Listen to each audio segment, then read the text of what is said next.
लक्ष्मी चला है, परंतु अचला कब होती है? वो अचला कब बनती है? अरे साधु बनो, भगवान का भजन करो तो अचला बन जाएगी।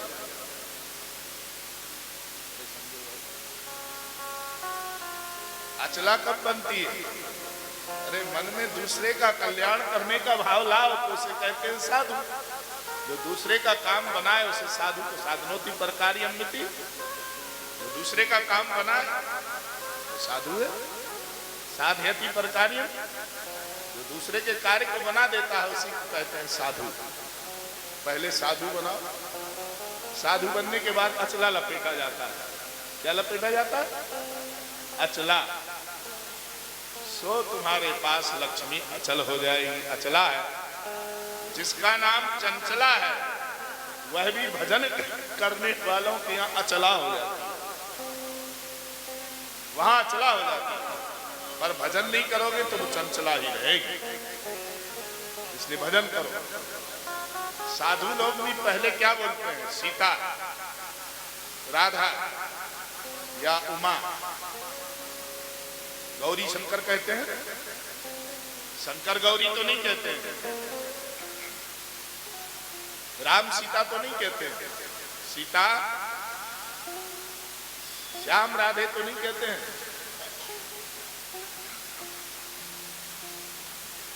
पहले जिसके यहाँ श्री कृष्ण आते हैं उनके यहाँ श्री राधा या सीता अचल हो जाता है। अर्थात जिनके पास भगवान है उन्हीं के पास भगवती आती है। और भगवान नहीं है तुम लाख सिर पटक पटक करके मर जाओ, लक्ष्मी तुम्हारे घर में आने वाली। यहाँ अग्रवाल महासभा में यह कार्यक्रम हो रहा है। अग्रवाल लोग जानते हैं।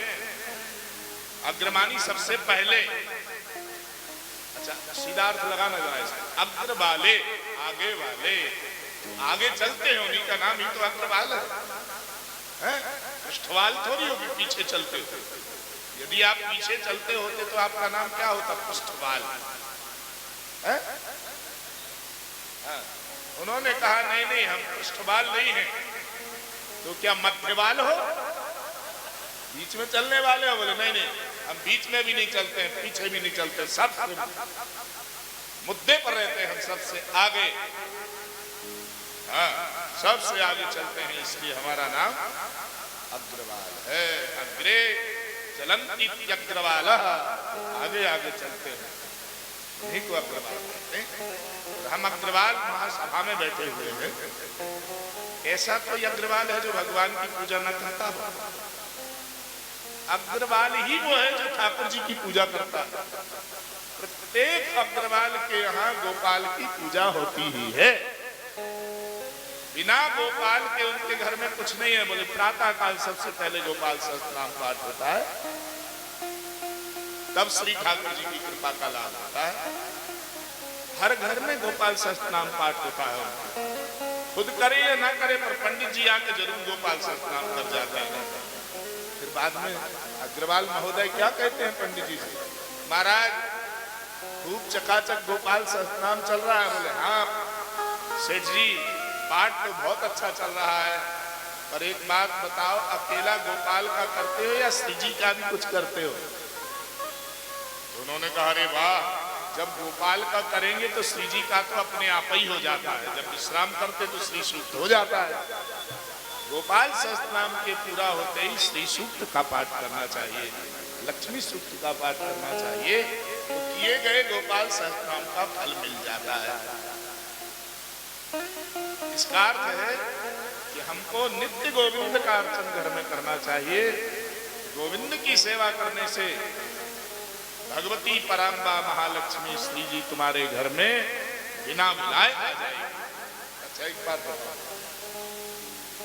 तुम लक्ष्मी को कहो लक्ष्मी लक्ष्मी आजा, लक्ष्मी आजा, लक्ष्मी आजा, तो नहीं आएगी।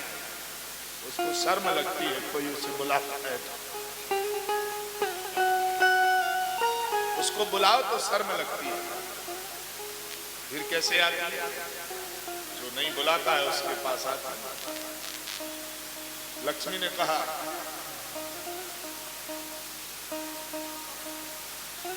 तुम मुझे चाहो ना चाहो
कोशिश ना करो, तुमने यदि मुझे चाह लिया तो गड़बड़ हो जाएगी।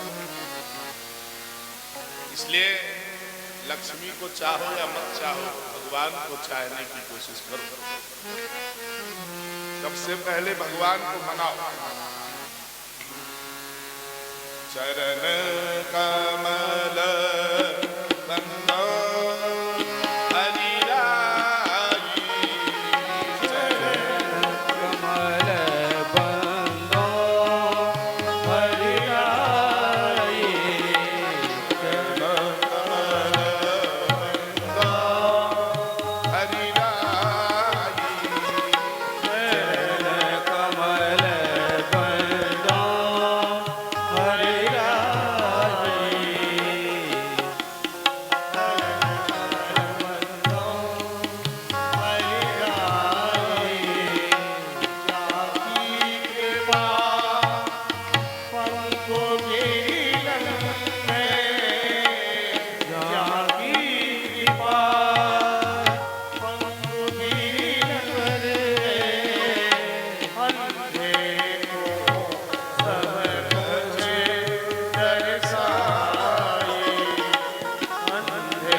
से अंधे को दिखने लग जाए, बहरो सुने मुख पुनि बोले, रंग चलो सिर छत्र धराई। जिनकी कृपा से बहरा बोलने लगता है, बहरा सुनने लगता है और लंगड़ा पहाड़ों को लांघने लगता है, और जो गलियों में भटक रहा था भिखारी बन करके, उसे छत्र लग गया, चमर डुलाने लग गए लोग, स्वामी बन गया। ध्यान रखिए, हरि की कृपा से। कल आपने एक साधु को देखा था, वो भिक्षा मांगते आता था। कोई भिक्षा मांगने आपके यहाँ रोजाना आता, भिक्षाम देही भवती भिक्षाम देही, आप उसको 2 रोटियां उसके कमंडलू में डाल देते थे। उस दिन में भगवत भजन का असर हुआ। जब भगवान का भजन करते करते परिपक्व हो गया, वो विचलित नहीं हुआ संसार को देख करके, भगवान ने उसको जगत गुरु बना दिया, छत्र लग गया। रंग चल सिर छत्र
स्वामी है। चरण कमल का स्मरण जिन्होंने किया है, बहरा सुनने लग गया, मुंह बोलने लग गया, जो गूंगा था वो बोलने लग गया उसी के प्रभाव से। एक बात बताएं, श्री दीक्षित जी यहाँ विराजमान हैं। हम लोग जब पढ़ते थे बालकाल में, जो हमारे एक मित्र थे, बड़े अच्छे विद्वान व्याकरण के, और उन्होंने इसी पंक्ति का अर्थ किया। वैदिश्यता अलग झलकती है वाणी में। उन्होंने कहा, हरि की कृपा नहीं हो तो ये सब सुलभ नहीं हो सकता है। इसलिए अखंड मंडलाकार है वह ईश्वर। कैसा है? अखंड मंडलाकारम व्याप्तम मेन, सारा चर और असर उसी में व्याप्त है। किसमें? अखंड मंडलाकार। बोल बोल बोल।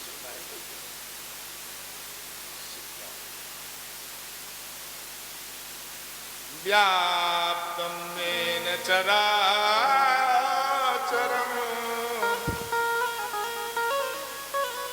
सारा जगत इसमें व्याप्त है, इस गोल गोल में। अखंड मंडलाकारम, इसके बिना कोई जी सकता है क्या? नहीं जी सकता। चाहे साधु साधु या असाधु हो, कोई भी होगा वो इसके बिना जी नहीं सकता है। व्याप्तम मेन चराचरम तत्पदम दर्शितम मेन। फिर इसका दर्शन करो। बोले कैसे करें? सेवा करो इसकी। अखंड मंडलाकार कौन है? भगवान ईश्वर।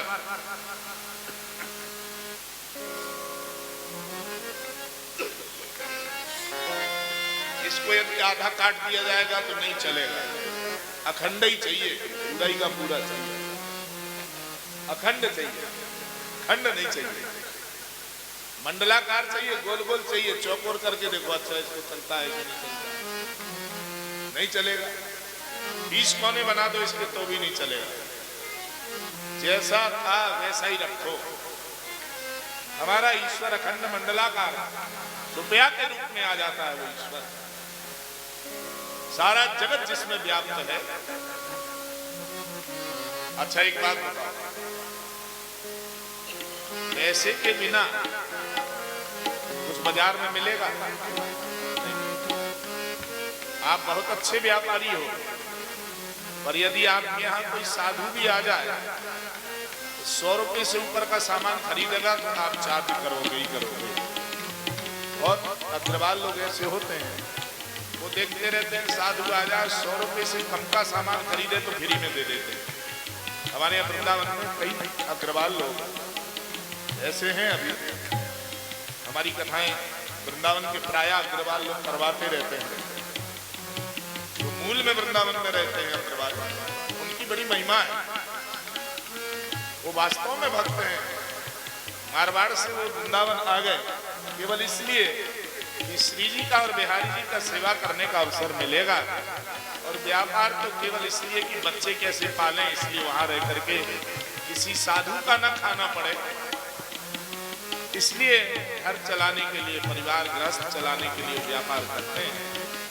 तो संत लोग जितने आते हैं उनको 100 रुपए से कम का सामान फ्री में दे देते हैं। तो 100 से ऊपर का बिल बढ़ेगा तो फिर वो पेमेंट लेते हैं। बहुत लोग ऐसे। वो श्री दाऊ जी के बगल में जो है वो हमारे बड़े प्रेम है। उनके यहाँ कितने ही साधु आ जाए, 150 रुपए का सामान खरीदे वो फ्री में दे देते हैं। अरे बाबा ठीक है, नहीं बताओ आप क्या सेवा कर। अब सेवा यही करी हो कि मैं नाम की एक माला जप दीजिए, मैं नाम की माला जप दीजिए। बाबा तुम कितनी माला करते हैं? उन्होंने कहा हम तो 10 माला करते हैं। संतों ने कहा अब कल से बाबा 11 कर देना, ऐसा नहीं चाहिए कुछ भी। जा मेरा नाम लेके करो, ऐसा नहीं। जाओ कल से 1 माला और बढ़ा देना। ऐसे प्रेमी होते हैं। पैसे के बिना तो उन्हें भी बाजार में दाम नहीं मिलता है, दाम के बिना काम उनका भी नहीं होता है। तो व्यापारी बेचारा कहाँ से लाएगा इतना? सारे दिन में 4-5 साधु आ गए, 50 ग्राहक आ गए तो पूर्ति हो जाती है। तो पता लगा ग्राहक नहीं आए कोई भी, उस दिन भर साधु साधु आते रहे, 100 रुपए से कम का सामान सब ले जाते रहे। तो बेचारा वो तो बाबा जी बन जाएगा। इसलिए उसने भी एक नियम बना रखा कि आज 4 साधुओं को देना है, कल 5 को देना है। हाँ, किसी दिन एकादशी वाले दिन 100 साधुओं को देना है, उसने सोच लिया।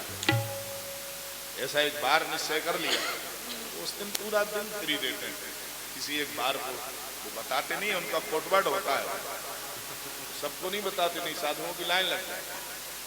इसलिए वो मन में सोच लेते हैं इस बार हमने पूर्णिमा को दिया किसी को, अगले बार एकादशी को देंगे, पर उनकी पत्नी को नहीं पता रहता है और किसी को पता नहीं रहता है। मेरा भाव समझ रहे हैं? दान पुण्य करना हो तो प्रचार नहीं करना है, पहले से घर में ही पता रहना चाहिए। जितना हम प्रचार कर देते हैं दान पुण्य का, इसलिए पुण्य नष्ट हो जाता है। दान करते समय बताया नहीं जाता है कि हम दान कर रहे हैं, गोपनीय रखना चाहिए उसको। दान किसी को दिखा करके नहीं करना चाहिए, चुपचाप मुट्ठी बांध करके देना चाहिए। और भाई जब मुट्ठी बांध करके दान करोगे उसका अद्भुत लाभ होगा। तो उन्होंने इसका अर्थ किया, मैं अर्थ बता रहा था। अखंड मंडलाकारं व्याप्तं येन चराचरं तत्पदं दर्शितं येन तस्मै श्री गुरवे नमः।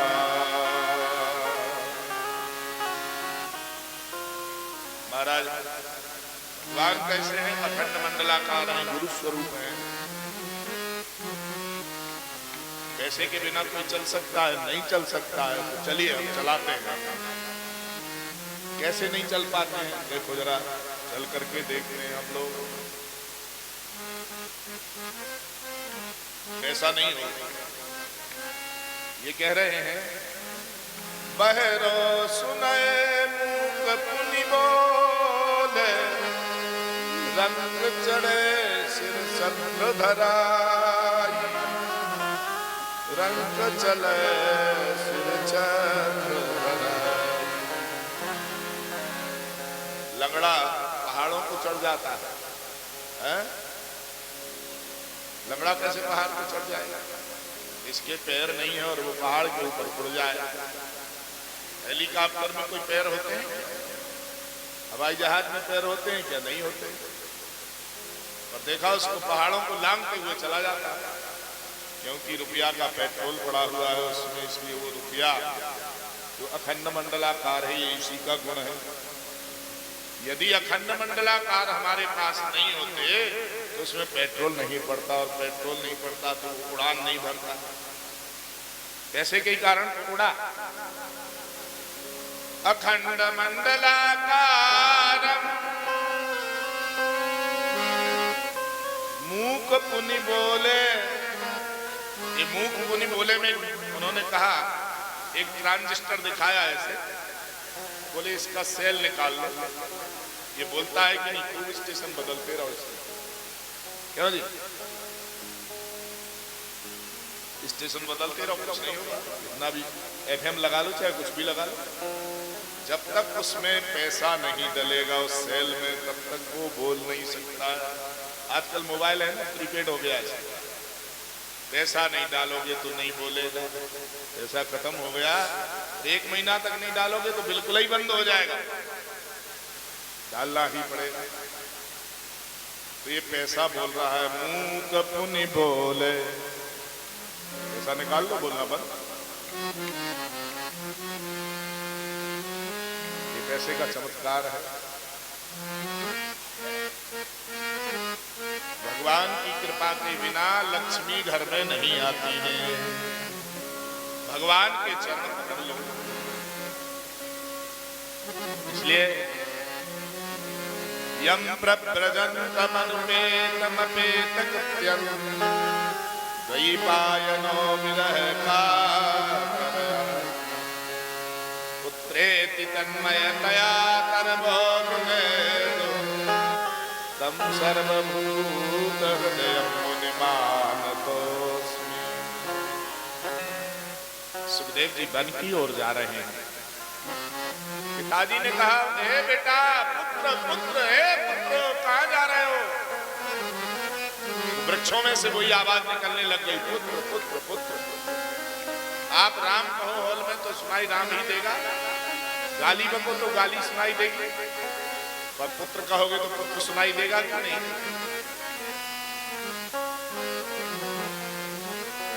पुत्र पुत्र सुनाई दिया है। अब वहां से वृक्षों ने मानो ये कहा कि हम सुखदेव जी को नमस्कार करते हैं, सुखदेव जी कैसे हैं? सर्वभूत हृदय, सर्वभूत हृदय। सर्वभूत मानी सभी प्राणियों के हृदय में वास करते हैं भगवान। तो भगवान वास करते हैं या सुखदेव वास करते हैं? बोले सुखदेव ही ऐसे ही, जो सभी के हृदय में वास करना है वो भगवान होते हैं। इसका अर्थ है सुखदेव भगवान है, सुखदेव जी ही भगवान है। तम सर्वभूत हृदय मुनिमान तो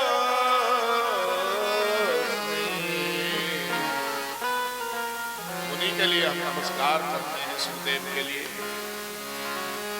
ऐसा सुंदर यहाँ अर्थ किया है। नैमिषारण्य तीर्थ में 88,000 ऋषि इकट्ठे हुए हैं। तीरथ बर नैमिष विख्याता, तीरथ बर नैमिष विख्याता, तीरथ बर नैमिष विख्याता, तीरथ बर नैमिष विख्याता। अति पुनीत साधक सिद्धिदाता, अति पुनीत साधक सिद्धिदाता, पुनीत साधक सिद्धिदाता, अति पुनीत साधक सिद्धिदाता, पुनीत साधक सिद्धिदाता, अति पुनीत साधक सिद्धिदाता। साधकों को सिद्धि देने वाला यह पवित्र तीर्थ में श्रेष्ठ तीर्थवर, क्या नाम है इनका?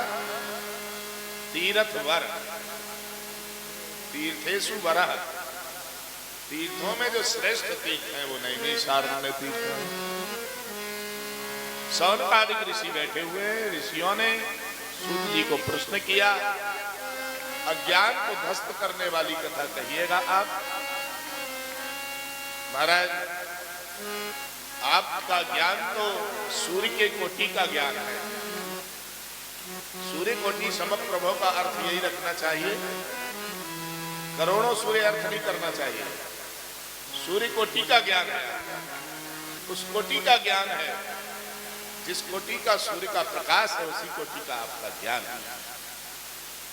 सूर्य का प्रकाश संपूर्ण विश्व में अंधकार नहीं रहने देता है। इसी तरह सूत जी का जो ज्ञान है श्रोता के हृदय में अज्ञान नहीं छुपने देता है, उस कोटि का ज्ञान है।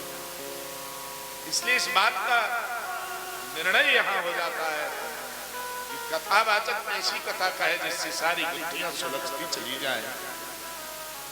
सूत जी यहाँ कथावाचक है। नैमिषारण्य में जो कथाएं होती हैं उसमें यज्ञ भी होता है और कथा भी होती है। यदि वहां कथा के साथ यज्ञ ना हो तो वहां की कथा की पूर्ति नहीं होती, इसलिए वहां यज्ञ करना बहुत अनिवार्य होता है। परंतु वही कथा यदि सुक्ताल में की जाए तो वहां यज्ञ की अनिवार्यता नहीं है, वहां कथा की अनिवार्यता है। वहां कथा प्रधान है, पर नैमिषारण्य में यज्ञ प्रधान है। नैमिषारण्य में कथा होगी तो वहां यज्ञ करना अनिवार्य है। अभी कल तक जो यज्ञ चलता रहा वहां श्री ठाकुर जी की कृपा से यज्ञ भी और कथा भी, तो सारे कार्यक्रम का आचार्य तो श्री भक्तराज जी ने किया। बड़ा अद्भुत कार्यक्रम। पुराण के पाठन का आचार्य तो श्री राम कुमार आचार्य जी और श्रीनाथ आचार्य जी ने किया। इनका पाठ सुनकर के ऐसा लगता है कि अब कुछ ना किया जाए, केवल पाठ ही सुना जाए। ये यहाँ पारायण करते हैं और हम बैठे बैठे सुनते रहते हैं। इतना अच्छा पाठ लगता है, निरंतर सुनते रहे। आप लोग भी सुनना, दुकानों पर जहां तक आवाज जा रही हो, नहीं जा रही हो तो यहीं आकर के सुन लिया। अच्छा, कोई आधा घंटा सुनो, कोई 1 घंटा सुनो। अध्याय का विराम होता है तो कृष्णाय वासुदेवाय बोलते हैं, समझ लो अध्याय पूरा हो गया, सो चले जाओ। कम से कम 10-11 अध्याय तो सब लोग सुना करो। पूरा सुन सकते हो तो कोई बात नहीं, बैठने में तकलीफ हो तो कुर्सी ले लो, कुर्सी में बैठ सकते हो। नीचे बैठने में जिन्हें तकलीफ होती है तो कुर्सी पर बैठ सकते हैं, कोई परेशानी नहीं। उसमें भी ज्यादा आराम की जरूरत है तो सोफा ले लो, उस पर बैठ जाओ, फिर पाठ सुनो। पर जितने समय पाठ सुनो उतने समय किसी से बात मत करो। नैमिषारण्य में ऐसा ही पाठ हुआ। तीर्थ भर नैमिष विख्याता अति पुनीत है। कैसा है? वहां भगवती स्वयं गोमती मैया बहती हैं नदी के रूप में। ये नदी है, नदी का अर्थ है जो नाद करे उसी को कहते हैं नदी। नाद शब्द करती है, नाद तो ये वीणा भी कर रही है, ये वीणा का ही तो एक रूप है, वीणा का ही रूप है। वहां भी तार है और यहां भी तार है, वो 7 तार है इसलिए उसका नाम सितार है। यदि 100 हो जाते तो 100 तारा बन जाता है। सप्त तार, तो एक तार होता तो एक तारा हुआ तार पूरा हो जाता। इसलिए ये भी तार वाद्य है वीणा। वीणा के जो स्वर होते हैं वो बड़े अद्भुत होते हैं, मन को मनमोहक शब्द होते हैं इसके। रव होता है, रव मन शब्द। यह तीर्थ ऐसा है जिस तीर्थ में बड़ी श्रेष्ठता है। शौनकादिक ऋषियों के बीच में प्रवक्ता के रूप में श्री सूत जी उपस्थित हुए हैं। सूत जी कथावाचक है। सूत माने शूद्र नहीं होता है, अग्नि के बेटा है श्री सूत जी महाराज। अग्नि का गोत्र है सांडिल्य, इसलिए सूत जी का गोत्र भी सांडिल्य है। सांडिल्य गोत्रीय ब्राह्मण है। क्या कहना है? इतना पवित्र कुल में उत्पन्न होने वाला ब्राह्मण। 3 गोत्र हमारे यहाँ बड़े श्रेष्ठ माने जाते हैं ब्राह्मणों में, गर्ग, गौतम और सांडिल्य। सांडिल्य में भी 5 प्रकार के, उसमें 2 प्रकार के प्राप्त हैं अभी, गर्गमुख सांडिल्य और एक श्रीमुख सांडिल्य। ये दोनों बड़े दिव्य भाई। नैमिष तीर्थ में यह है, बड़ा सुंदर है। अज्ञान को मिटाने वाला आपका ज्ञान है, भक्ति को बढ़ा देने वाली आप कथा कहिएगा हमारे लिए। भक्तियोग वर्धनम यच्चा कृष्ण संतोष हेतु तदहम। तो उन्होंने कहा, राजन हम तुम्हारे लिए, हे ब्राह्मणों, हम तुम्हें जो कथा सुनाने जा रहे हैं वो कोई सामान्य कथा नहीं है, विशिष्ट कथा है, जिससे तुम्हारे हृदय में भक्ति बढ़ जाएगी और भक्ति के प्रवाह से तुम्हारा मन कृष्ण में लग जाएगा। उसी प्रवाह में तुम्हारा मन बह चलेगा। तदहम ते अभिभाष्यामि, तुम्हें वही सुना रहे हैं। काल रूपी व्याल है, व्याल मानी सर्प। ये सर्प सबको खाता है। सर्प मानी जो काटने वाला है। कालैव व्याला, काल व्याल मानी कालैव व्याला, काल ही व्याल है। हम लोग उसके ग्रास बने हुए हैं, तो क्या करें जिससे उसके ग्रासत्व से दूर हो जाए? बोले इसका एक उपाय है। क्या उपाय है? भागवत की कथा का आश्रय लो, काल रूपी व्याल से बच जाओगे। कीरेण भाषित, पुराण का श्रवण करो। पुराण का श्रवण करने से, कीर मानी तोता, और तोता के द्वारा जो कही गई कथा है उस कथा को सुनो, उससे तुम्हारा कल्याण हो जाएगा। कलौ कीरेण भाषितम। इसलिए आओ हम और आप सब उस कथा का श्रवण करते हैं। तोता कथा कह रहा है, श्री राधा जी का तोता है। इसने पहले ये कथा किसको सुनाई है? महाराज आप हमें बताइएगा, हम इसको जानना चाहते हैं। ये कथा किसने किसको सुनाई? इसका महात्म्य क्या है? इसका महात्म्य तो शौनकादिक ऋषियों ने नारद जी को सुनाया है। नारद जी का मिलन कैसे हो गया है आप यह बताइएगा। नारद जी का मिलन कैसे हुआ? जिस कथा के श्रवण करते परीक्षित को मोक्ष की प्राप्ति हो गई हो, उसी कथा को सुनने के लिए देवता आए और देवताओं ने जब कथा सुनने के लिए कहा तो सुखदेव जी ने कहा हाँ हाँ क्यों नहीं, सुनिएगा। उन्होंने कहा महाराज ये अमृत का कलश परीक्षित के लिए लाया हूं, आप अमृत ले लीजिए, वो कथा सुना दीजिए। अमृत के बदले में कथा, इसका अर्थ है आपने कथा को व्यापार बना लिया। कथा का विक्रय नहीं होना चाहिए, वेद विक्रय। महाराज आप कथा सुना दीजिए हमको और हम इसके बदले में आपको अमृत दे दें।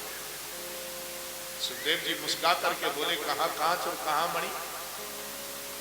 मणि का स्पर्श लोहे से हो जाए तो वो पारस मणि लोहे की जाति बदलकर सोना बना देती है, वो धातु से सुधातु बना देती है।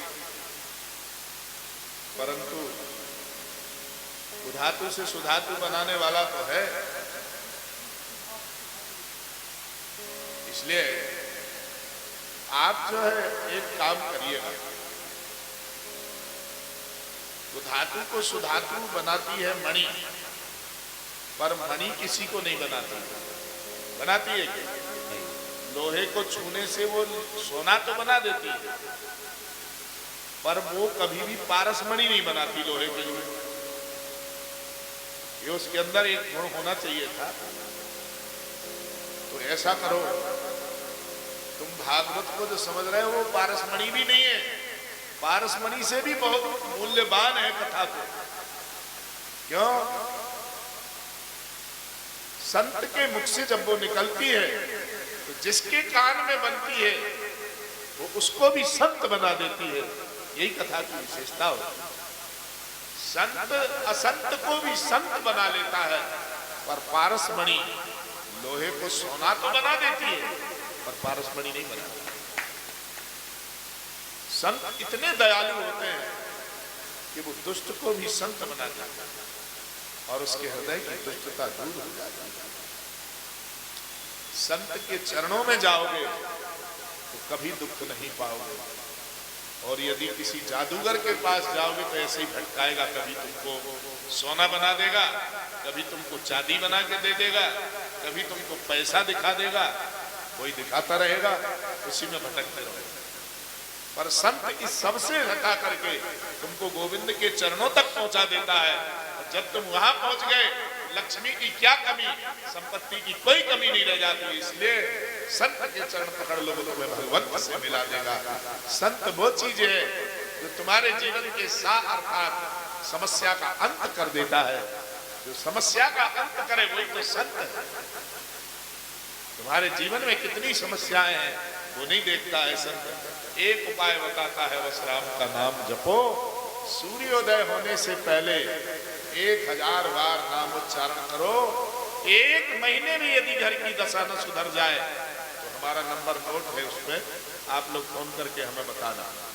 1 महीना नियम से सूर्योदय के पहले भगवान नाम जपो। सोने से पहले भगवान के नाम का जप करो, फिर बिस्तर पकड़ो। कभी जीवन में आपत्ति नहीं आएगी।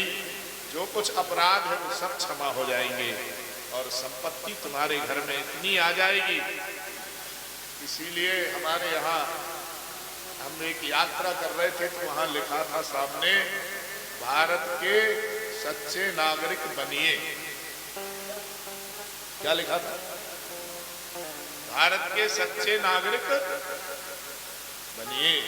अरे तो क्यों नहीं बनते हैं हम लोग? बनना चाहिए, सच्चे नागरिक बनना चाहिए। तो हमारे साथ में एक सज्जन थे, उन्होंने कहा महाराज जी देखा सामने क्या लिखा है? हमने कहा पढ़ लिया। आप सब कोशिश करो कि सच्चे नागरिक बनो। उन्होंने कहा ऐसा नहीं लिखा है। तो हमने कहा कैसा लिखा है? भारत का सच्चा नागरिक यदि कोई है तो वो केवल बनिया है। भारत के सच्चे नागरिक बनिए हैं। क्यों? वो सुबह उठकर भजन करते हैं तो शाम को सोते समय भी भजन करते हैं। पूरा दिन व्यापार करे, कितना भी थका हुआ वो बनिया, बिना नाम लिए भगवान का सोता नहीं। जब जगेगा तो राम राम कहते जगेगा, इसलिए उनके जीवन में कभी दुख नहीं है। वो सज्जन ऐसे बोल रहे थे, भारत के सच्चे नागरिक अपने तरफ अंगुली करके दिखा रहे थे, महाराज जी भारत के सच्चे नागरिक हम लोग। क्यों? अरे जो बन जाता है उसी को तो बनिया कहते हैं, बिगड़ जाता है उसको बिगड़िए कहा जाता है, जो बन जाता है उसको बनिए कहा जाता है। जो बन जाए बिगड़े से, जिनने जीवन में बिगाड़ को छोड़ दिया है, जिनने अपने जीवन में बुराई को छोड़ दिया, वही तो बनिए हैं, बनने की कोशिश करें। तो कैसे बनिए हैं? अग्रवाल, आगे चलने वाले। अग्रे चलती अग्रवाला है, जो आगे आगे चले। किसके आगे? धर्म के कार्य में सबसे आगे। कोई भी धर्म करो। हमने जहां तहां जो कथाएं की वहां सबसे पहले अग्रवाल आगे आते हैं। बोले महाराज आपको खर्चा बताओ। अरे खर्चा का छूना है, केवल तुम लोग आ जाना सुनने के लिए, यही खर्चा है और कोई खर्चा नहीं। इनके यहाँ लक्ष्मी की बड़ी कृपा रहती है, पर वो इसलिए रहती है कि वो आगे आगे भगवान को रखते हैं, अपने कन्हैया को जो साथ में लेकर रखते हैं, चलते हैं, उनके साथ उस भानुनंदनी सदा कृपा करती है। आहा, कितना सुंदर संकेत हो रहा है। इसलिए परीक्षित ने जब कथा को श्रवण किया, उसी से मोक्ष हो गया, और उस कथा से मोक्ष हो गया। देवताओं ने अमृत पिलाने के बाद कथा सुनना चाहा, उनको ललकार कर भगा दिया सुखदेव ने, पर परीक्षित का उसी कथा से मोक्ष हुआ। तो ब्रह्मा ने तराजू बांध करके देखा, भागवत का इतना बड़ा महत्व। तराजू वो यहाँ भी बनियागिरी आई कि नहीं? तराजू के बिना चल जाएगा?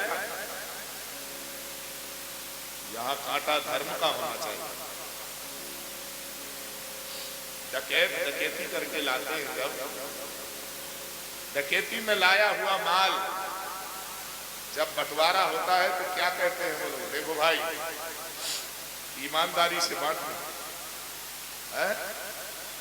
धर्म ईमान से तुम लोग सब बंटवारा करना। बेईमानी का माल लाए हैं और बंटवारा कर रहे, ईमानदारी से बंटवारा करना। देखो भाई, बेईमानी मत करना। लाए हुए हैं बेईमानी से, बंटवारा ईमानदारी से होना चाहिए। इसका अर्थ है कहीं तो ईमानदारी है। उनके जीवन में एक बार तो ईमानदारी आती है, लाते समय भले ईमानदारी ना हो, पर देते समय ईमानदारी का ध्यान रखते, ये उनमें विशेषता है। भगवान कहते हैं तुम ईमानदारी एक बार तो अपनाए जीवन में कभी ना कभी, इसलिए हम तुम्हारे साथ करते रहो।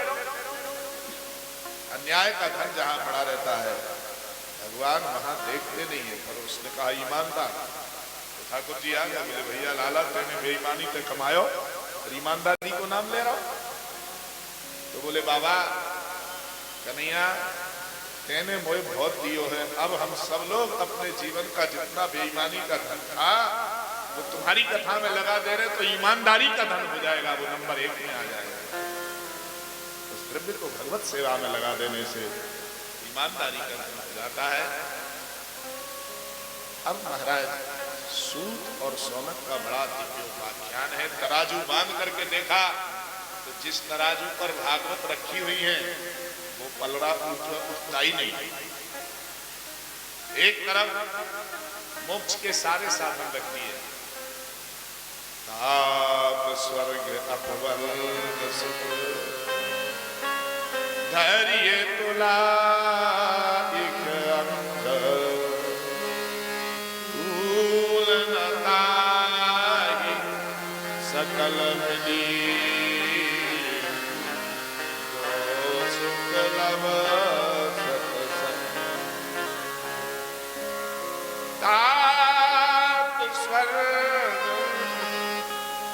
अपवर्ग सुख अपवर्ग सुख धैर्य तुला एक अंध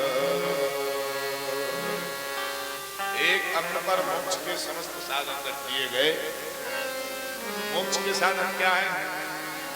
सुबह पूजन, दान, पुण्य, ये यज्ञ, सारे ये मोक्ष के साधन है। एक तरफ भागवत की कथा, तो सारे साधन हल्के पड़ गए,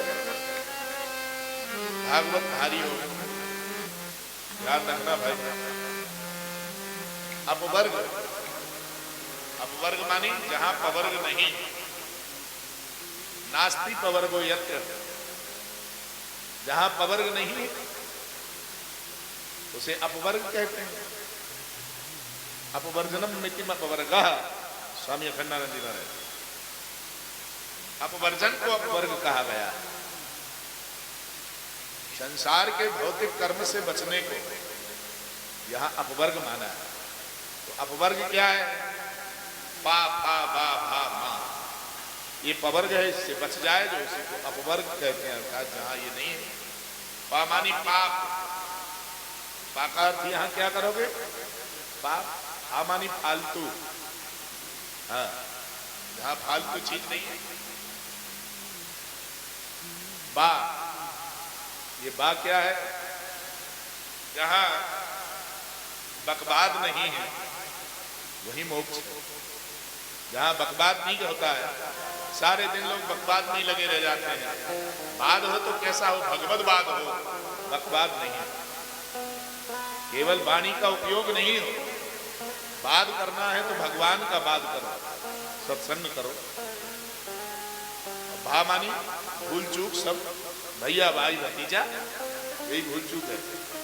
इसी में लोग भूले रह जाते हैं, ये तो मेरे हैं, ये मेरे हैं, ये मेरे हैं, पर तेरे साथ जाने वाला कोई नहीं है इनमें से, सब तेरा माल छीनने वाले हैं। भाई भतीजे सब यही पड़े रह जाते हैं। जाता क्या है? तेरा भजन, तेरा दान, तेरा पुण्य ही साथ में जाता है। इसलिए भाई भगवान के पास जिनको जाना है इस सब से बचो। भाई भतीजा, अब फिर क्या करें? पा फा बा भा मा, पार्वती प्रोक्ता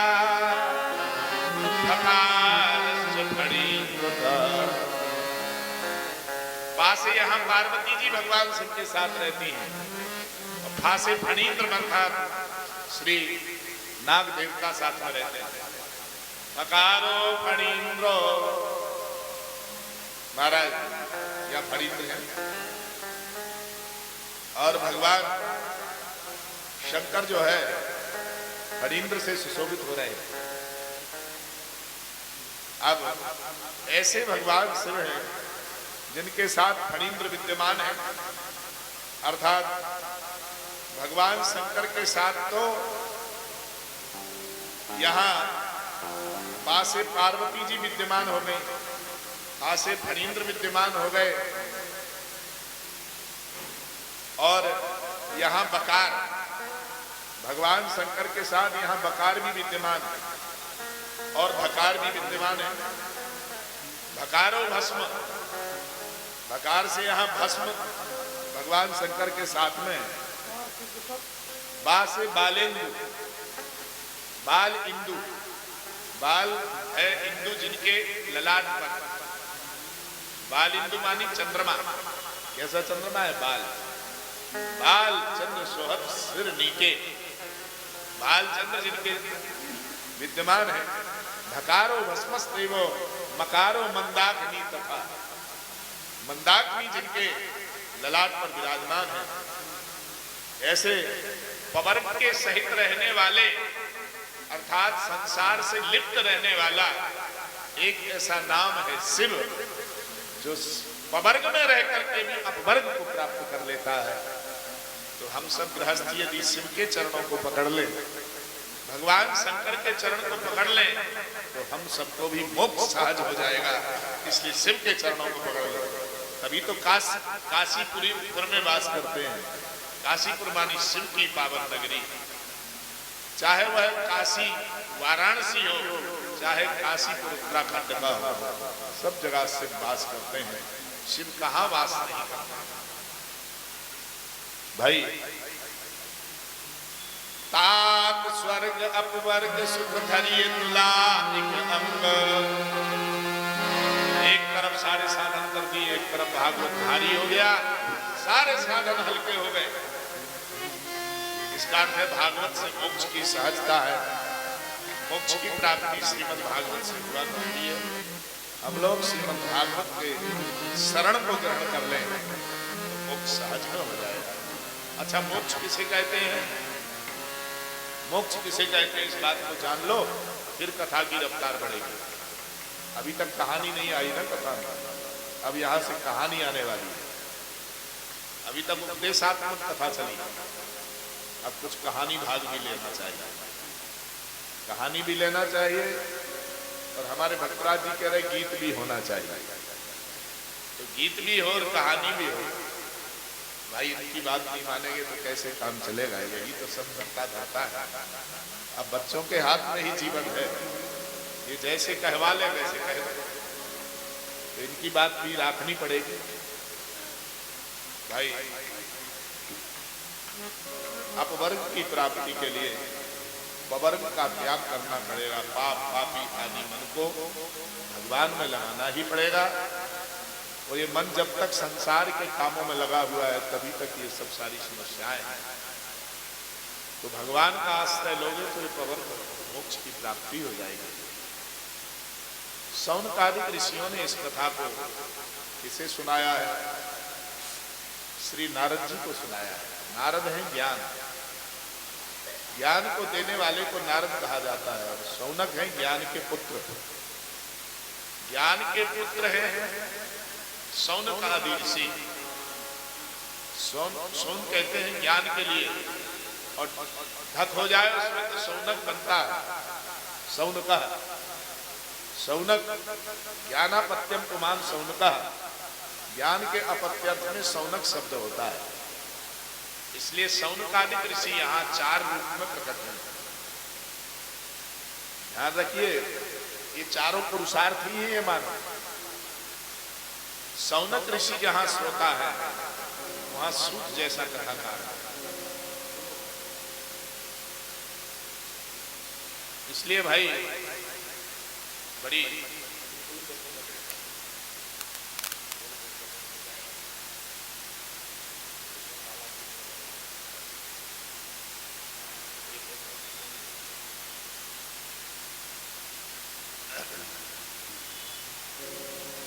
शौनकादिक ऋषि वहां विराजमान। शौनकादिक ऋषि कथा का वाचन कर रहे हैं और श्री सूत्री कथा वाचक हैं। श्रोता और प्रवक्ता में एक बड़ा प्रगाढ़ संबंध होता है, बड़ा प्रगाढ़ संबंध है। श्रोता वक्ता ज्ञान निधि कथा राम कह। भगवान की कथा कैसी है? मौन सुनना चाहिए और प्रवक्ता को ही बोलना चाहिए। बोलने वाला दूसरा होगा तो डिस्टर्बेंस आ जाएगा। इसलिए भागवत की कथा मौनावस्था में सुनना चाहिए। बीच में गीत आ जाए तो सबको गाना चाहिए। शौनकादिक ऋषि कथा सुना रहे हैं, महात्म्य सुना रहे हैं। महात्म्य ज्ञानम पूर्वं पश्चात भवति निश्चय। पश्चात निश्चय हो जाता है, बाद में निश्चय होता है कि क्या करना चाहिए। भाई महात्मा का ज्ञान पहले हो किसी विषय का, बात नहीं पहले हो। हमको महात्मा का ज्ञान नहीं हो तो सब सुना हुआ बेकार है। इसलिए हमको उसका ध्यान रखना आवश्यक है। यहाँ शौनकादिक ऋषि कथाकार है, छोटे छोटे महात्मा है। पंचहायन तत्परा सदा 5 साल के बने रहते हैं। कितनी उम्र है? 5 वर्ष। 5 वर्ष तक के बच्चे के हृदय में संसार की किसी तरह की वासना नहीं रहती। संसार की दुर्गंध से बचे हुए रहते हैं। भगवत प्रेम उनके हृदय में, अखंड प्रेम जागृत रहता है। इसलिए 5 वर्ष तक के बच्चे को कोई गलत बातें नहीं बतानी चाहिए। घर में परिवार में ये तेरा है, ये मेरा है, ये चाचा का, ये चाची का, ऐसा नहीं बताना चाहिए। ये ताऊ ताई का है, नहीं। उसको ऐसा व्यवहार करना चाहिए बच्चे के साथ कि उस सबको अपना समझे। बेटा, हमारे चाचा तुमको बड़ा स्नेह करते हैं, बेटा तुम्हारी चाची तुमको बहुत मानती है, जैसी मैं हूं ऐसे तुम्हारी चाची भी। माँ ऐसा जब ज्ञान देती है तो बच्चे के अंदर वो व्यवहार वैसा ही होता है। और अब तो सबके रहने की अलग अलग सुविधाएं हैं, बच्चे को क्या बताएंगे? तो चाचा का रूम है ये हमारा रूम। हम ऐसा मानते हैं। जब हम मध्यमा में पढ़ते थे, बनारस में रहते थे, तो संभवतः 11-12 साल की उम्र रही होगी हमारी। उस समय जब हम घर में आए, हम खंड में थे, पूर्व मध्यमा में, तो माता के पास जब गए तो वहां हमारी चाची बैठी हुई थी। तो सबसे पहले मैं अपनी चाची की गोद में बैठ गया। इतना बड़ा बालक, उसने अपनी गोद में बिठा लिया और बड़ा लाड़ किया उसने। क्योंकि हम बहुत छोटे जब होते थे तो जब भूख लगती थी, हमें वो याद है कि मैं सबसे ज्यादा अपनी चाची का दूध पीता था, अपनी माँ का कम पीता था। क्यों? माँ व्यस्त रहती थी घर के काम में, और चाची घर से बाहर निकलती नहीं थी। माँ बाहर का काम करती थी, चाची घर का काम करता था। तो जब भूख लगे तो रोने लग जाए तो चाची अपना दूध पिला देती थी। तो माँ जब आए बाहर का कार्य देख करके, तो हमको उठाकर गोद में रख के, तो हम दूध पिया ही नहीं। तो वो चाची का जो लाला था उसको वो पिला देता। वो बिल्कुल हमारे उम्र का ही था, 2-3 महीने छोटा था हमसे। तो जब हम थोड़े बड़े हो गए, 1-1.5 साल के, तो वो अपनी माँ का दूध पीने आए, वो हमारी चाची का लाला, तो एक लपड़ उसके कान में हम जमाते थे, हटा देते थे। तो सांवरे वर्ण का था, तो उसकी माँ भी उसको कल्लू कहती थी, यानी हमारी चाची। तो हम उसको ऐसा एक लपड़ मार के भगा, ये मेरी माँ। तो वो कहता नहीं मेरी माँ, दोनों लड़ जाते। परिवार में ये बोध नहीं होना चाहिए बच्चों को कि मेरी माँ और तेरी माँ क्या होता है। माँ हमारी माँ, ये ज्ञान होना चाहिए। इतना सामंजस्य जिस परिवार में होता है, वहां हिम्मत नहीं पड़ती कलयुग की कि उस घर में घुस जाए। घुसता ही उस घर में है जिस घर में ऐसी सामंजस्यता नहीं है।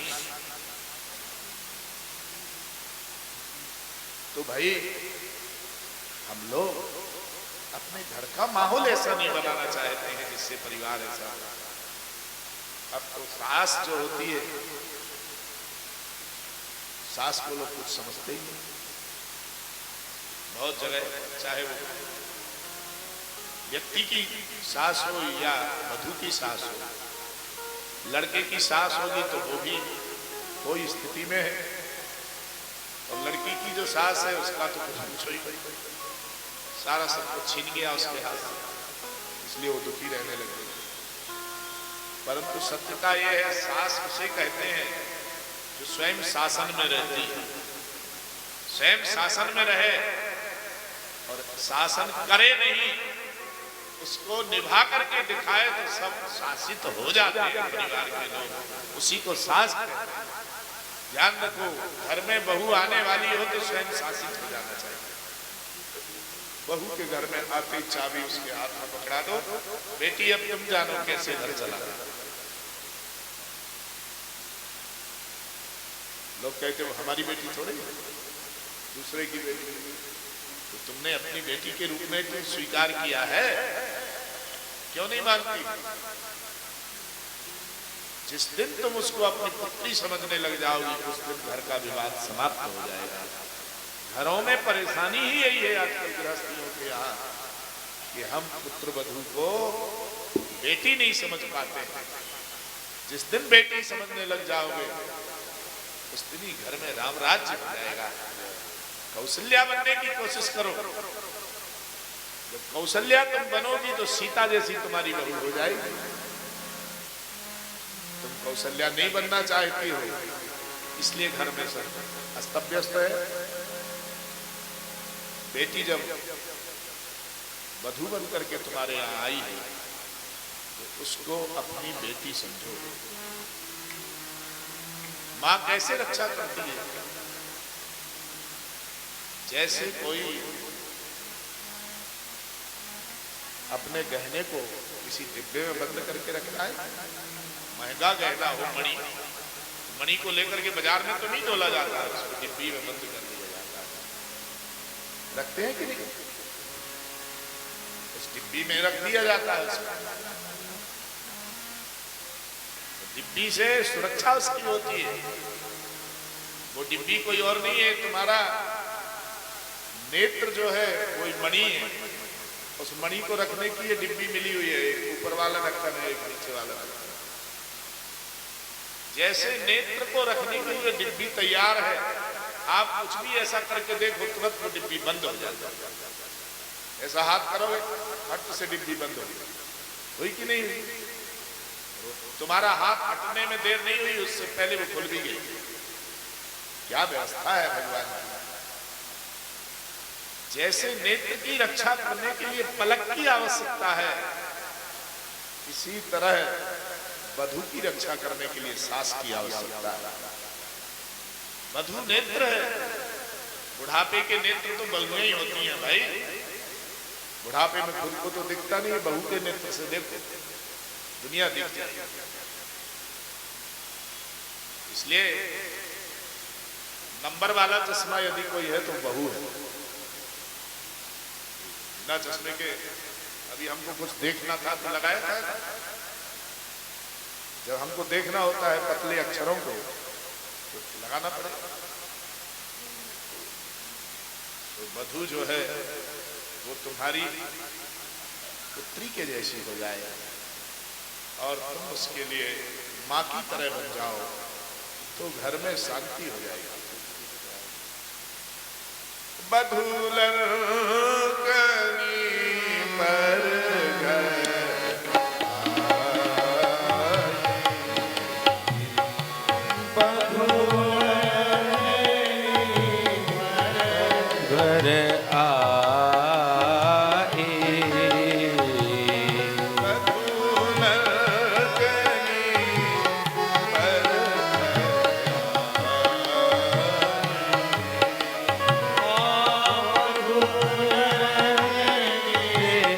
पर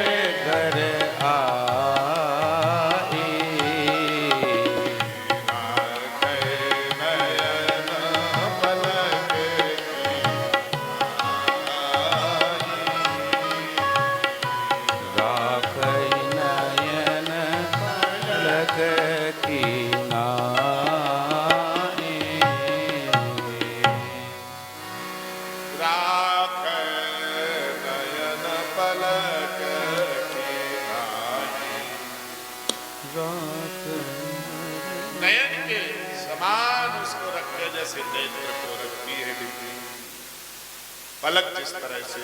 अच्छा एक दिन की बात है, बहू घर में आई तो बेचारी अब तक वो पढ़ती रही, पढ़ते पढ़ते पढ़ते पढ़ते विवाह करवा दिया लोगों ने। कॉलेज से जब लौट के आई तो उसका विवाह हो गया। वो क्या जाने घर का काम कैसे होता है। अच्छा तुम्हारी या हमारी किसकी भी बेटी हो, सब चाहते हैं पढ़ी लिखी होनी चाहिए है? बेटी पढ़ाओ वाला सिस्टम है भाई, पढ़ाना ही चाहिए। बेटी को बेटा समझ लो, बहुत ध्यान से बच्चियों को पढ़ाना चाहिए। पढ़ते पढ़ते विवाह करा दिया तो क्या जाने रोटी कैसे बनती है, क्या कैसे, तो वहां की शिकायत होने लगती है। बच्चियों की शिकायत क्यों मिलती है? इसलिए कि वो माँ के काम में अभी तक हाथ नहीं बटाएंगे। माँ लाडली समझ करके उसको दुलारती रही, तो उसका दुलार यहाँ उसके लिए परेशान कर रहा है। इसलिए ध्यान रखें माताएं, जिनकी कन्याएं विवाह के योग्य हो रही हो, तो पहले घर का काम जरूर सिखाना चाहिए, ताकि किसी तरह का कोई उलाहना तुम्हारे घर में ना आ जाए। इसलिए बेटी को कम से कम महीने में 4 दिन तो भोजन बनाना सिखाओ। 4 दिन तुम नहीं बना सकती हो, बेटी से बनवा, उसको घर में काम करना आ जाएगा और 4 दिन तक तुम्हें छूना नहीं है, इसलिए तुम दूर आराम करो। 4 दिन तो घर में काम कर ही सकती है बेटी। अब उसने बेचारी ने बढ़िया भोजन बनाया। आज माँ को बनाना नहीं था तो बहू ने बनाया। जब बहू ने बनाया तो बनाते बनाते उसको आता तो था नहीं, सिर्फ दाल में 3 बार नमक डाल दिया। एक बार पहले डाल दिया, जब मसाला डाल रही थी भूल गई, उसने सोचा डाला कि नहीं डाला, डाला कि नहीं डाला, तो फिर डाल दिया। और फिर जब उतार रही थी तो उसने कहा इसमें नमक तो डाला ही नहीं, तो फिर डाल दिया, तो द्विगुना नमक। बढ़िया उसने भाव से तो भोजन बनाया, पसीने पसीने हो गई बेचारी। बढ़िया परोस करके पति के सामने लाई, तो जो ही उसने मुंह में कौल डाला, नमक ही नमक। बड़े जोर से चिल्ला के बोले माँ। माँ बेचारी कमरे में से निकल करके आई, बोले हाँ बेटा क्या हो गया, क्यों चिल्ला रहे हो बेटा? बोले माँ भोजन किसने बनाया? अरे बेटा बूढ़ी हो गई हूं ना, आंखों से कम दिखने लग गया है। कोई चीज ज्यादा कम गिर गई हो तो कोई बात नहीं, हो जाता है कभी ऐसा। मैं बूढ़ी हो गई ना, धोखे से गिर गया होगा नमक कुछ कम ज्यादा। बहू सुन रही थी कि कितना प्यार करती है, मेरी गलती को उसने अपने सिर पर ले लिया। धन्य है मेरी सास। बहू आकर चरण दबाने लग गई। माँ आज तो मेरा रहना मुश्किल हो जाता इस घर में, तूने अपने ऊपर सारा संकट ले लिया। आज के बाद तू मेरी माँ जननी के से भी बढ़कर के है और मैं तेरी बेटी। अब मैं कभी गलती नहीं करूंगी। माँ तू मुझे एक एक चीज सिखा, मुझे कुछ नहीं आता है। मुझे बड़ा अभिमान था कि मैं पढ़ी लिखी हूँ, सारी विद्या मेरी विफल है जब तक सास की सेवा नहीं की। हमारी विद्या सफल ही तब होगी जब सास के चरणों को दबाएंगे, सास को प्रसन्न करेंगे। सास ने कहा नहीं बेटी, पैर दबाने के लिए नहीं, मेरा धर्म है। जैसे मैंने अपनी बेटी को गोद में पाला है, ऐसे तू भी तो एक बेटी है मेरी। अब मेरी हर बात को सुनने वाली तो तू ही है ना।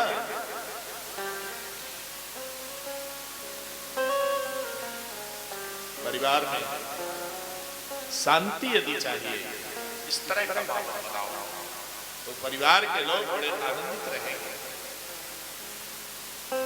सास को कौशल्या बनने का प्रयास करना चाहिए।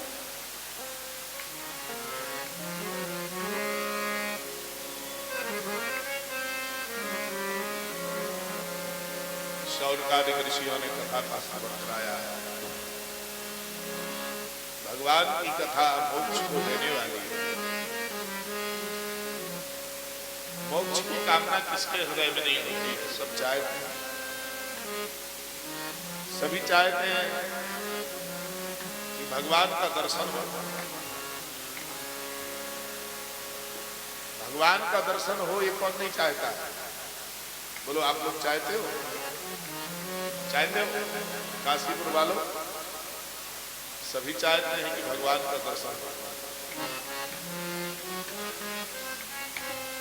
और भगवान यदि दर्शन दे दे तो फिर क्या मांगोगे? भगवान दर्शन देंगे तो यही कहेंगे प्रभु आप ऐसे ही दर्शन देते रहो। एक सज्जन बोले मैं तो ये कहूंगा मेरी 10-20 फैक्ट्री लग जाए, खूब चकाचक व्यापार चले हमारा। अरे जब भगवान मिलेंगे तो यही मांगेंगे। भगवान से ये सब नहीं मांगना है। क्या मांगना है? प्रभु आपकी जिसमें प्रसन्नता है आप वो करिए, पर हमारे नेत्रों से कभी ओझल मत होइए। आप हमारे नेत्रों में सदा वास करे रखो, ऐसी कृपा करो प्रभु। तो भगवान का दर्शन हो गया। भगवान के दर्शन का फल क्या है? मम दर्शन फल पर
स्वरूपा।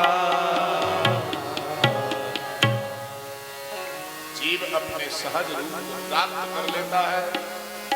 भगवान के दर्शन का यही फल है। भगवान का दर्शन जिसे हो गया वो अपने सहज रूप में आ जाता है। और हमारा सहज रूप क्या है? भगवान से प्रेम करना। भगवान से प्रेम करना यही सहजता है।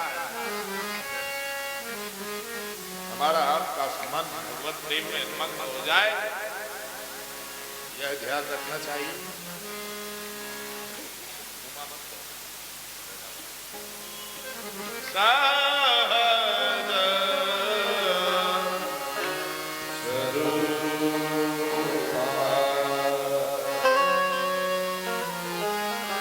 सहज रूप क्या है? भगवान से प्रेम। सहज मानी प्रयास करने की जरूरत नहीं है, चलते चलते भगवान का नाम निकलता रहे। एक बार की बात है, हम विदिशा में कथा कह रहे थे मध्य प्रदेश के। तो हमारे पूज्य बाबा श्री सुखदेव दास जी महाराज, शायद आप भी होंगे, मुझे ऐसा स्मरण है श्री दीक्षित जी भी उसमें रहे। तो बाबा बेंजो बजा रहे थे, आप हारमोनियम पर प्ले कर रहे थे। हमने देखा बाबा सारे दिन भगवान का नाम जपते। रामायण तो पूरी उनको ऐसे कंठ थी जैसे बच्चे को हनुमान चालीसा याद हो जाता है। ऐसी पूरी रामायण, ये हमारा लाला छोटा हो जब, तो बाबा इसको कहते थे हम 2 रुपया देंगे, हनुमान चालीसा सुनाओ। तो ये हनुमान चालीसा पाठ करके सुना देता था।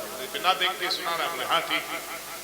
2 साल का था, ये बोलना चालू किया, हनुमान चालीसा बोलने लग गए।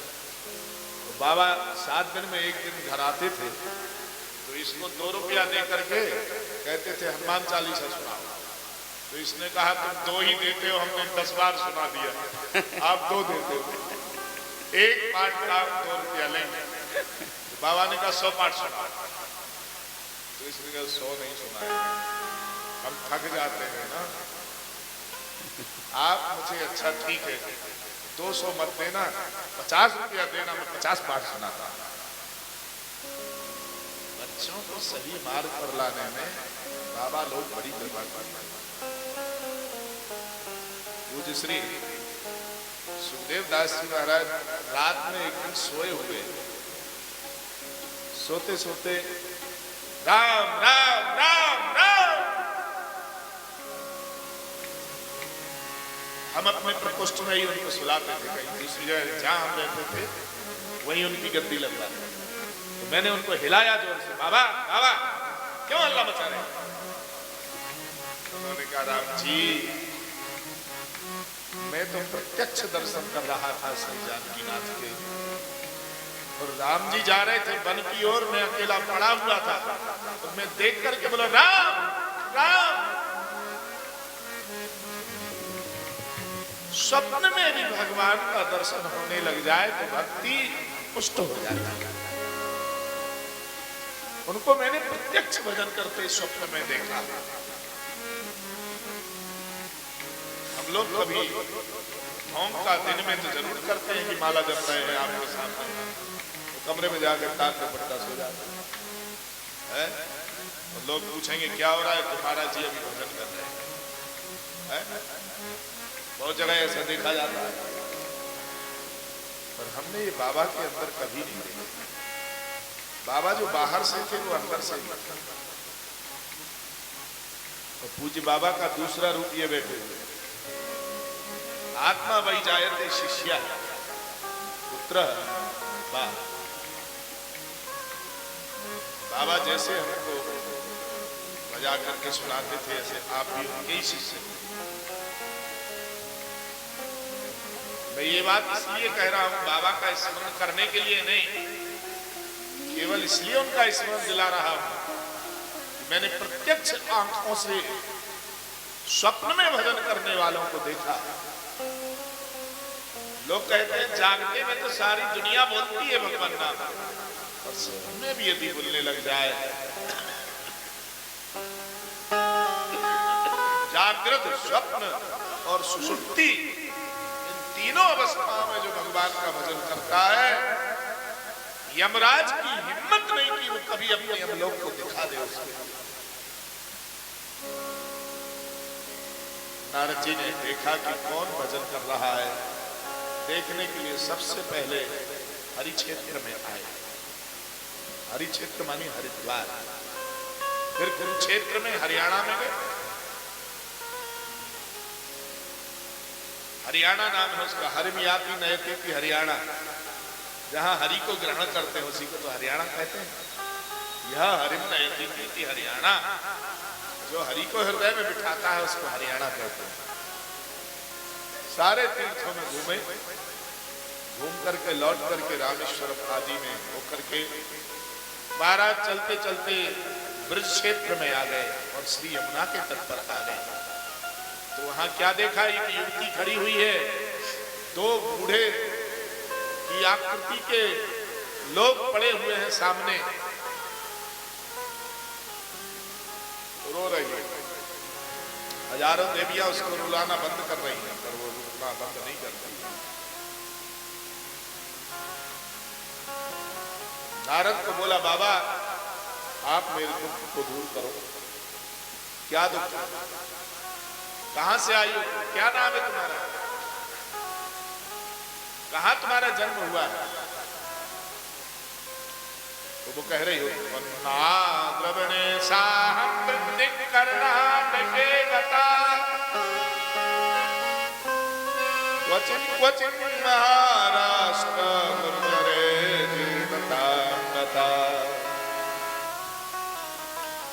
गुजरात में जीर्ण हो गई है, आजकल तो खूब चकाचक है। मैं वृंदावन आ गई इसलिए नवीन हो गई। वृंदावनम पुनः प्राप्त नवीन एवं स्वरूपणी, नवीन स्वरूप को प्राप्त कर ली मैं।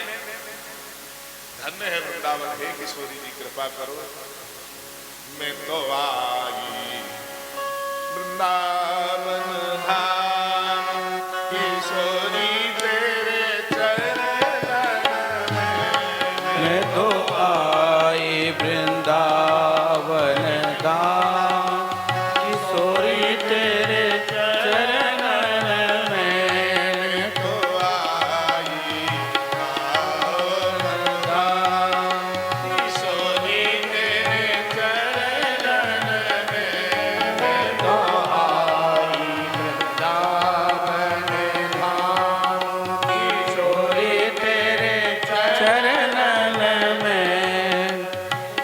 ब्रज वृंदावन की महारानी, ब्रज वृंदावन की महारानी, जहाँ पे भर गई पानी, मुक्ति जाए बरती पानी। जहाँ पे भर गई पानी, मुक्ति जाए बरती पानी।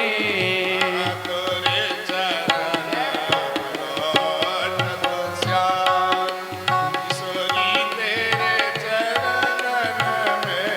मैं तो आई वृंदावन धाम, किशोरी तेरे चरणन में। तो आई वृंदावन धाम, किशोरी तेरे चरण में। मैं तो आई वृंदावन धाम, किशोरी तेरे चरणन में।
कृपा की कर दो राधे जनन की और श्री राधे दीन जनन की ओ श्री राधे मेरी विनती है आप तो या तेरे मेरी विनती है आटो या किशोरी तेरे चरणन में सोनी तेरे चरण में मैं तो आई वृंदावन धाम किशोरी तेरे चरणन में मैं तो आई वृंदावन धाम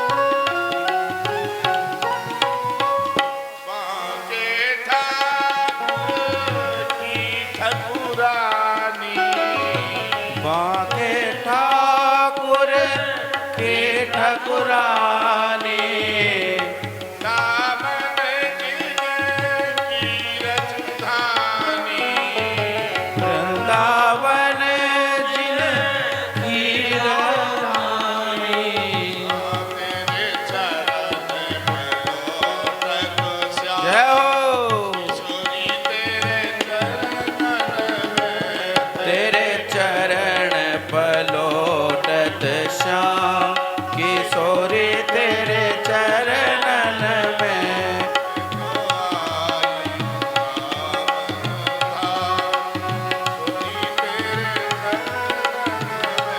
मैं तो आई वृंदावन धाम किशोरी तेरे चरणन में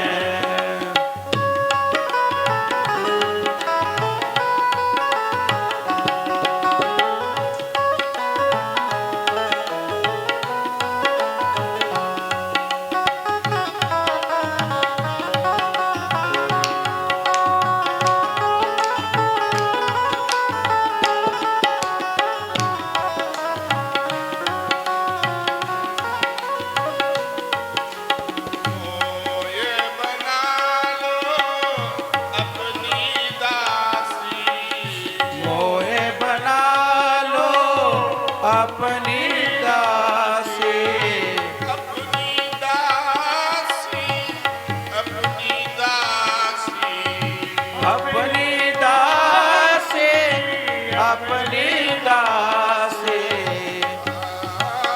मोए बना लो अपनी दासी मोहे बना लो अपनी दासी चाहत हूँ नित महल खवासी चाहत नियोजित महल कवासी महल खवासी महल खवासी महल खवासी महल खवासी मोहे जग सो अछूता में किशोरी तेरे चरणन में मुझे और ना जग सो खाऊं किशोरी तेरे चरणन में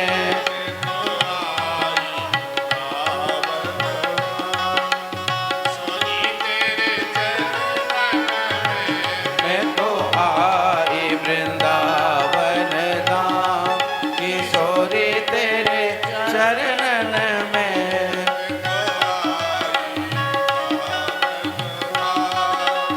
सोनी तेरे चरणन में मैं तो आई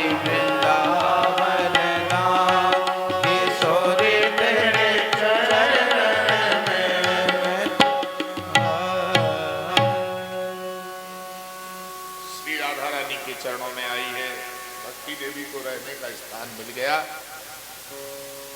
वो कह रही है उत्पन्ना द्रविड़े हम द्रविड़ में उत्पन्न हुई, मैं कर्नाटक में जाकर के बड़ी हो गई, गुजरात में धीरे धीरे भक्ति क्षीण हो गई, पर वृंदावन को प्राप्त करते ही मैं जवान हो गई और मेरे दोनों वृद्ध बेटे की तरह, वृद्धों की तरह मेरे बेटे हो गए, अर्थात कमजोर हो गए, जीर्ण शीर्ण हो गए।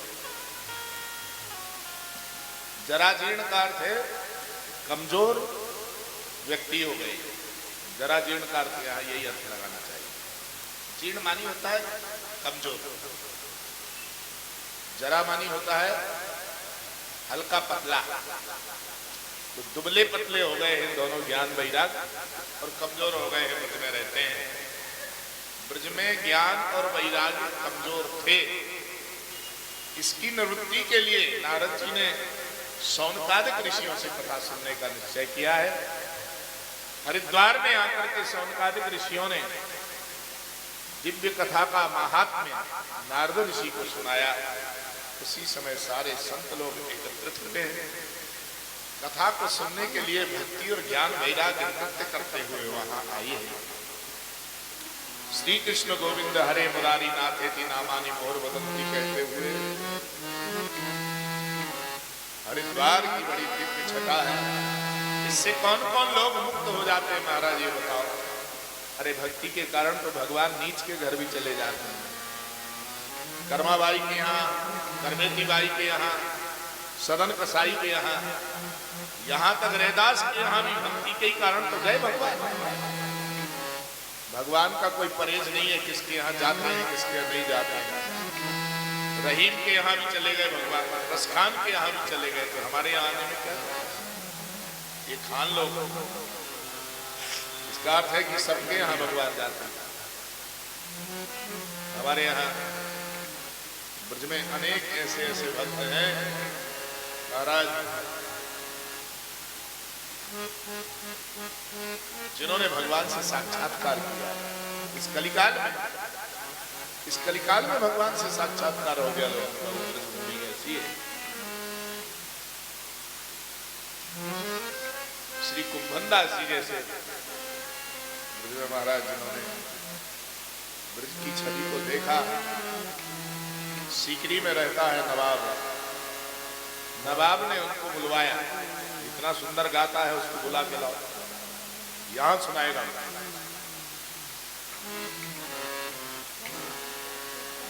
तो उनको कोई आए लोग, चार लोगों ने आकर के कहा, बोले बाबा कुंभनदास आपको नवाब ने सीकरी बुलाया है।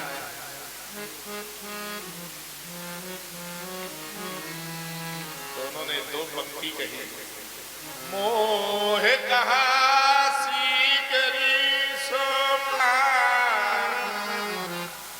आवत जात पनहिया टूटे बिसर जाय हरि नाम। मोह कहा सीकरी सोना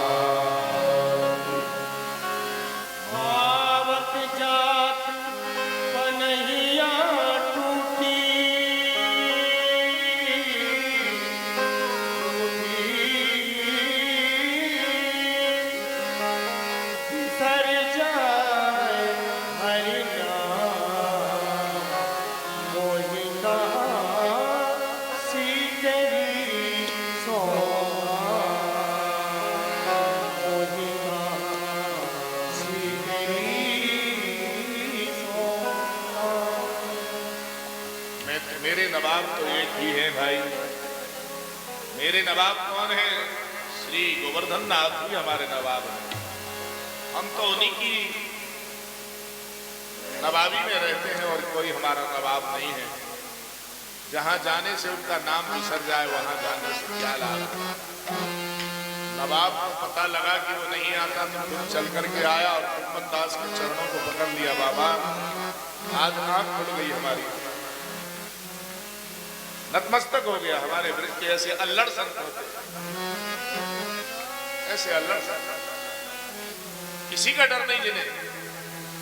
भाई जिसने मुझे यहाँ भेजा है उसी का नाम जपना है। हम लोग घर गृहस्थी में रह करके भगवान का नाम नहीं जप पावे, बड़ी झूठे आप लोगों को कंसेशन में चल रहे हैं। आपको बहुत बड़ा कंसेशन है। जितना एक बैरागी जप करता है उससे आप 10 अंश भी नहीं करते हो। और घर का काम करते करते भगवान को मत भूलो, तुम्हारा उनसे भी बढ़िया मोक्ष होगा, उन सन्यासियों से और वैरागियों से। पर भाई ईमान को और धर्म को मत भूलना। पवित्रता के साथ भगवान के नाम का समय समय पर कीर्तन करते रहो, उसी से कल्याण हो जाए। जब खाली समय मिले देखो हम बताएं श्री जी एक बात है, जब क्लास में होते हैं तो बात नहीं करते हैं ना, ये क्लास चल रही है, ठीक है, बात नहीं करते हैं। या हमारे तरफ देखो हम क्या करें, लाडले बच्चे जो होते हैं ना वो बात मानते हैं।